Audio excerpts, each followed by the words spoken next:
Hey, friendo, Steve here. And Larson. It's SummerSlam season, Larson.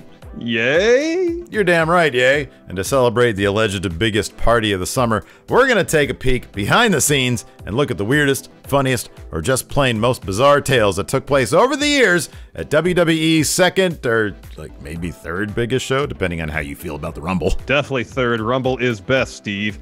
Here are the 10 craziest SummerSlam backstage stories. SummerSlam, baby! Number 10. Ultimate Warrior's Ultimatum! 7 weeks before SummerSlam 1991, fresh off a lackluster attempt by the company to make him the face of WWF, the Ultimate Warrior doled out an ultimatum to Vince McMahon: give me more or I walk.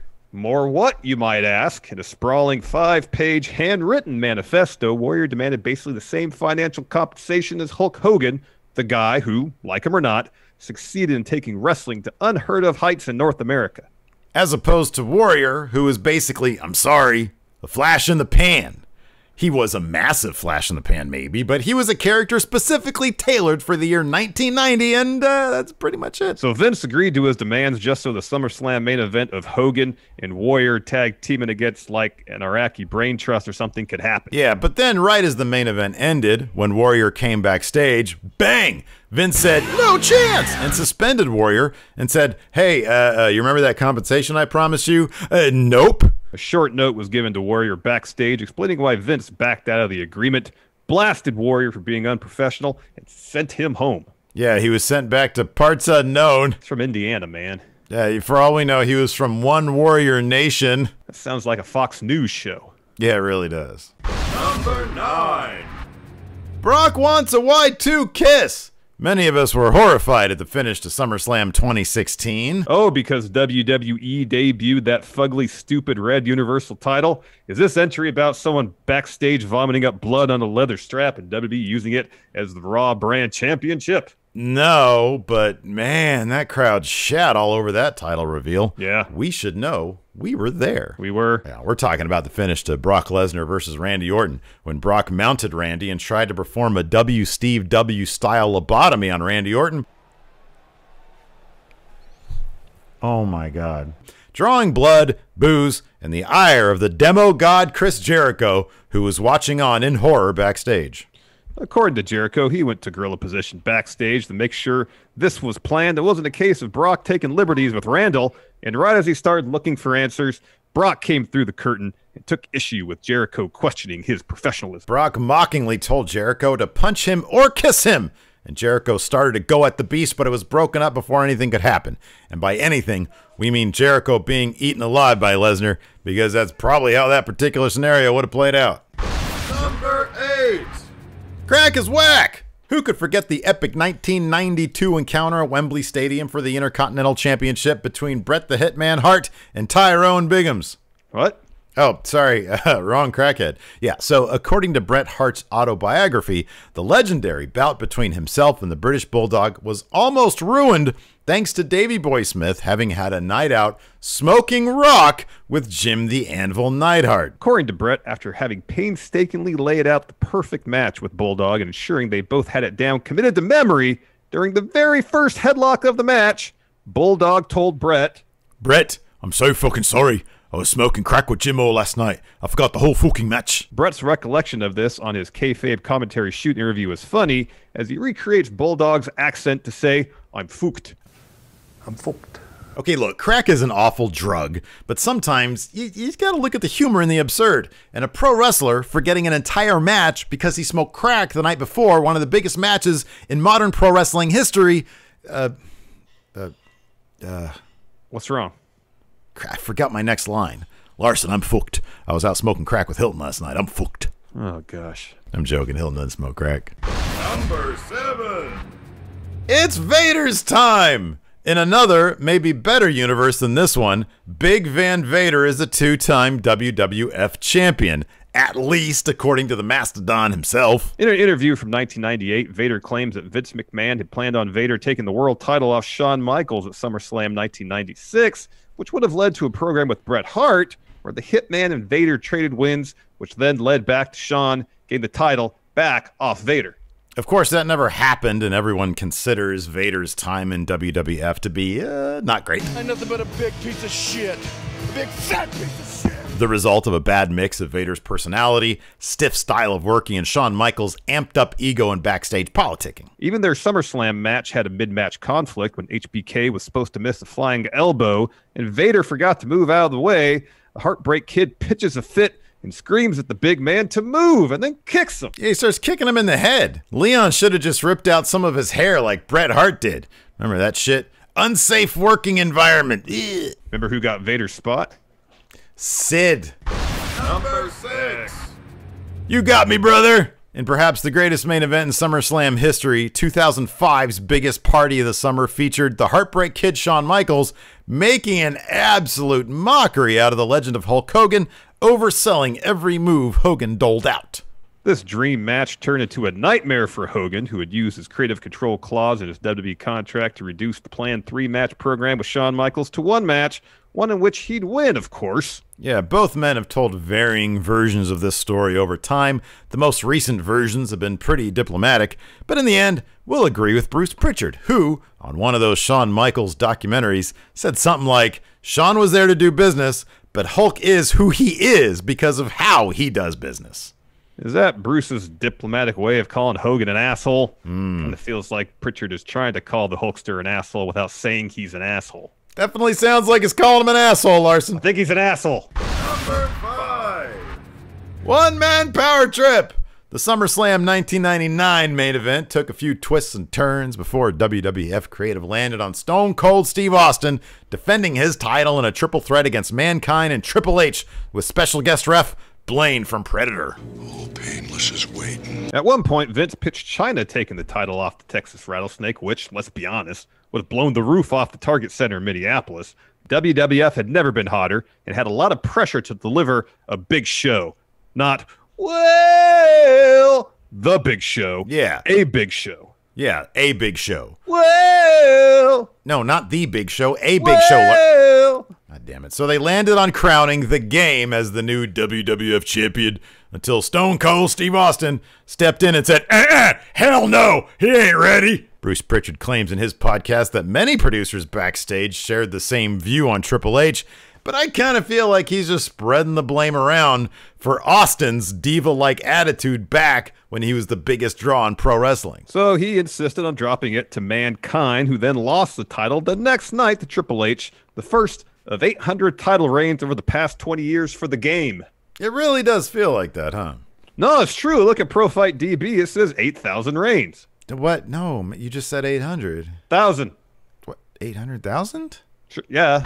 Number 4.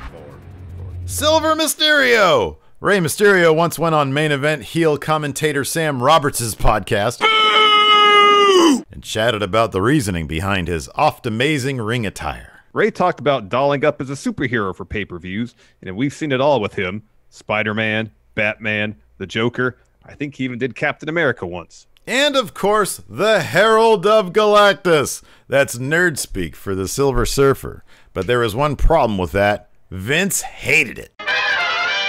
At SummerSlam 2007, Ray cosplayed as a popular Marvel Comics character, complete with silver body paint, and backstage, Vince was furious over the outfit, laying it to the Iceman Dean Malenko, who produced Ray's match against Chavo Guerrero. It just isn't Ray, was Vince's reasoning. This was all according to a Hornswoggle shoot interview. Apparently, the diminutive superstar was under the ring and had a headset so he could ear hustle the entire encounter. Maybe Ray should have changed the name of his finisher that night to the 616, Larson. What is that? That is like the nerdiest reference I could ever make. I'm really sorry about that. Like 2 people are going to get that joke. Yeah, I don't understand it. I don't understand it. You just should have made a joke about Vince being Thanos. People would get that. Everybody gets that one. Everybody gets that one. Everybody's seen the Infinity War. Number 3. Kevin Nash gets flattened. Kevin Nash found out the hard way in 1995 that having a 1,000-pound man land on your lower back is not too sweet. Big Daddy Cool is a master of the shoot interview. We spent many an afternoon going down to Kevin Nash shoot interview black hole, but his recollection of the SummerSlam 1995 main event was a cut above the rest. He describes the move in Mabel's move set, where the big man stands over his opponent and kicks his legs out and lands on his opponent's lower back. Nash claims he told Mabel not to do that move to him. Don't do that to me. But he did the move to him. And he did it. And Nash could barely feel his own legs after that. Nash then claims he gave Mabel a verbal tongue lashing backstage and that Vince was about to fire the reigning king of the ring, but Nash stepped in and prevented that. Nash is such a damn good storyteller, Larson. It's like listening to your cool uncle talking. Uncle Diesel, can I have a sip of your beer?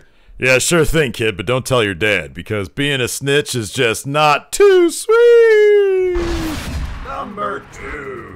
Goldberg's new bro! Kudos to WWE's digital department for giving us fans the closest thing to a Matt Riddle-Goldberg fight we're probably ever gonna see. It all started when Riddle revealed he thought Goldberg was the worst wrestler in the business upon the news that WWE booked a so-called dream match between Undertaker and the former face of WCW. He continued to poke at Bill via Twitter, and then, when both men were scheduled to be in the same building at the same time, someone from WWE decided to get a camera and Matt Riddle and Goldberg all near each other to catch a very convenient drive-by encounter backstage at SummerSlam 2019. Riddle first mentioned the encounter on WWE's watch-along during that year's SummerSlam. Mere moments after it happened, he describes an awkward, tense encounter, and we all figured it was one of those things we'd have to leave to our imaginations. But not long after, professionally filmed documentary-style footage was released by WWE of the backstage incident.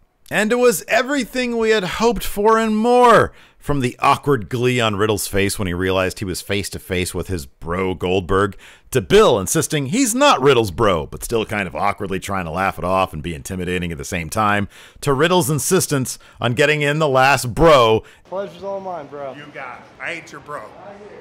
I hear you. It was a truly magical moment. Hopefully one day it'll pay off in the ring, and Riddle can carry Goldberg to one last match, and hopefully Bill doesn't ram his head into a ring post 10 seconds into the bout. Number 1. Lol, Cena berries! Truly shocking, well-executed moments in WWE seem to be few and far between. For whatever reason, Vince and crew seem to stumble into decent ideas rather than pre-plan and execute them well. But in the case of the Nexus, their debut in 2010 was the most shocking, perfectly executed debut since the NWO in 1996. Their takeover of Monday Night Raw one night in late June was a sight to behold. A new power was being introduced to the WWE audience. The sky was the limit, especially for its leader, Wade Barrett. And the story built to see them through to their fullest potential, at least in their formative days, led to a huge SummerSlam encounter between themselves and Team WWE, or shall we say, Team John Cena, or rather, just John Cena. Because really, he made sure he was the only person that mattered on that particular night. As Wade Barrett explained in an interview on Inside the Ropes, the Nexus were told in the weeks prior to SummerSlam 2010 that they were going to win in the main event, so the audience would see them as a legitimate threat. Yeah, but the day of the event, not only do they hear from the enforcer Arn Anderson that that's not going to happen, what was going to happen is that John Cena was going to overcome a 2-on-1 situation in the final moments and win all of SummerSlam or something. So they talked to Vince, and he's like, SummerSlam needs a happy ending.